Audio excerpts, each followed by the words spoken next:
नमस्कार। आज हम एक ऐसे मामले पर चर्चा करने जा रहे हैं जिसने पूरे देश को हिला कर रख दिया है। संसद में दलितों के अधिकारों पर एक तीखी बहस छिड़ गई है जब सांसद चंद्रशेखर को राजा ने रोका। यह घटना न केवल राजनीतिक विवाद को जन्म देती है, बल्कि यह हमारे समाज में गहरे छिपे भेदभाव और असमानता के मुद्दों को भी उजागर करती है। क्या वास्तव में दलितों को बोलने का अधिकार नहीं है?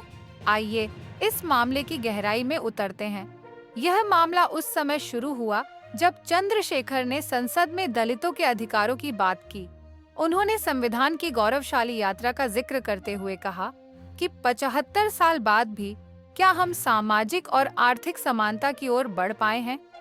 उन्होंने बाबा साहब अम्बेडकर के विचारों को याद करते हुए बताया कि संविधान ने हमें समानता का अधिकार दिया है, लेकिन क्या यह केवल कागज पर ही रह गया है? चंद्रशेखर ने अपने भाषण में यह भी कहा कि संविधान के लागू होने के बाद से आज तक दलितों को समाज में समानता और सम्मान नहीं मिला है।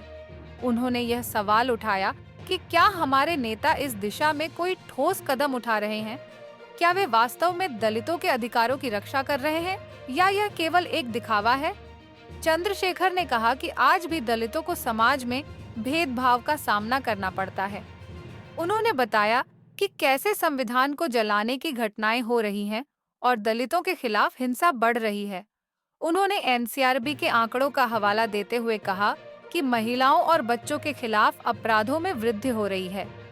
उन्होंने यह भी सवाल उठाया कि क्या सरकार ने दलितों के लिए कोई ठोस कदम उठाए हैं? क्या हमारे नेताओं ने इस दिशा में कोई प्रयास किया है?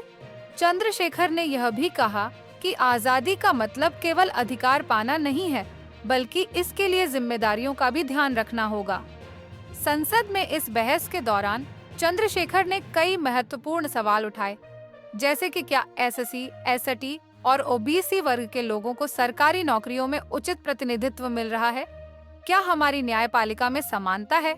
इस बहस ने न केवल संसद में बल्कि पूरे देश में एक नई चर्चा को जन्म दिया है। क्या हम सच में एक समान समाज की ओर बढ़ रहे हैं या यह केवल एक दिखावा है? संसद में इस मुद्दे पर बहस तेज हो गई है। कई सांसदों ने चंद्रशेखर के विचारों का समर्थन किया, जबकि कुछ ने उनके विचारों का विरोध किया। यह बहस केवल दलितों के अधिकारों तक सीमित नहीं है, बल्कि यह हमारे समाज में व्याप्त असमानता और भेदभाव के मुद्दों को भी उजागर करती है। कुछ सांसदों ने कहा कि चंद्रशेखर का भाषण केवल राजनीति का एक हिस्सा है, जबकि अन्य ने इसे एक महत्वपूर्ण मुद्दा बताया। इस बहस में कई सांसदों ने अपने अनुभव साझा किए और बताया कि कैसे वे अपने अपने क्षेत्रों में दलितों के अधिकारों के लिए लड़ रहे हैं। इस बहस के बाद सोशल मीडिया पर भी इस मुद्दे पर चर्चा तेज हो गई है। लोग अपने विचार साझा कर रहे हैं और इस मुद्दे पर जागरूकता बढ़ा रहे हैं। क्या यह समय नहीं है कि हम सभी मिलकर इस मुद्दे पर आवाज उठाएं? चंद्रशेखर ने अपने भाषण में सामाजिक न्याय के मुद्दे पर जोर दिया। उन्होंने कहा कि संविधान ने हमें जो अधिकार दिए हैं, वे केवल कागज पर नहीं रहने चाहिए। हमें यह सुनिश्चित करना होगा कि ये अधिकार वास्तव में समाज के हर वर्ग तक पहुंचे। उन्होंने यह भी कहा कि आज भी कई दलित समुदायों को शिक्षा, स्वास्थ्य और रोजगार के अवसरों से वंचित रखा जा रहा है। सामाजिक कार्यकर्ताओं ने चंद्रशेखर के विचारों का समर्थन करते हुए कहा कि यह समय है कि हम सभी मिलकर इस भेदभाव के खिलाफ खड़े हों। उन्होंने कहा कि हमें अपने अधिकारों के लिए लड़ना होगा और यह सुनिश्चित करना होगा कि सरकार हमारे अधिकारों की रक्षा करे।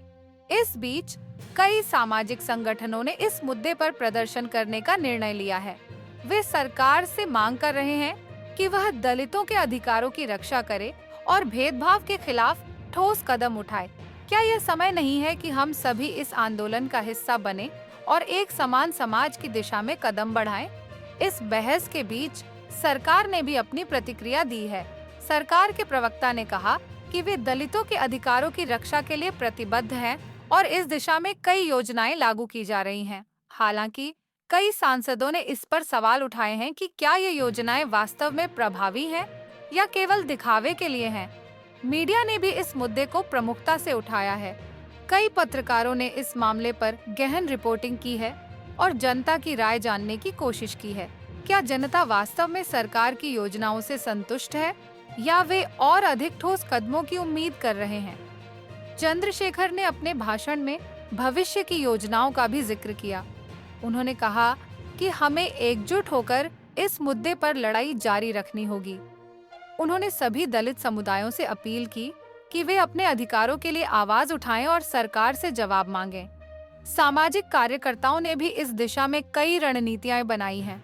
वे विभिन्न कार्यक्रमों और कार्यशालाओं का आयोजन करेंगे ताकि लोगों को उनके अधिकारों के बारे में जागरूक किया जा सके। क्या हम सभी इस आंदोलन का हिस्सा बन सकते हैं और एक समान समाज की दिशा में कदम बढ़ा सकते हैं? आपका इस मामले पर क्या विचार है? क्या आपको लगता है कि दलितों को बोलने का अधिकार मिलना चाहिए? कृपया इस वीडियो को लाइक करें, सब्सक्राइब करें और अपने विचार कमेंट में साझा करें। आइए हम सब मिलकर इस मुद्दे पर चर्चा करें और न्याय की आवाज उठाएं। इस मामले में कई सवाल अनुत्तरित हैं। क्या हमारी सरकार दलितों के अधिकारों की रक्षा कर रही है? क्या हम एक समान समाज की ओर बढ़ रहे हैं? हम इस मामले पर नजर बनाए रखेंगे और आपको हर अपडेट देंगे। न्याय और पारदर्शिता के लिए हमारी आवाज उठाते रहें। धन्यवाद। हम सभी को एकजुट होकर इस मुद्दे पर लड़ाई जारी रखनी होगी। ये केवल एक राजनीतिक मुद्दा नहीं है, बल्कि यह हमारे समाज की आत्मा का सवाल है। आइए हम सब मिलकर एक समान और न्यायपूर्ण समाज की दिशा में कदम बढ़ाएं। आपका धन्यवाद और अगली बार फिर मिलेंगे।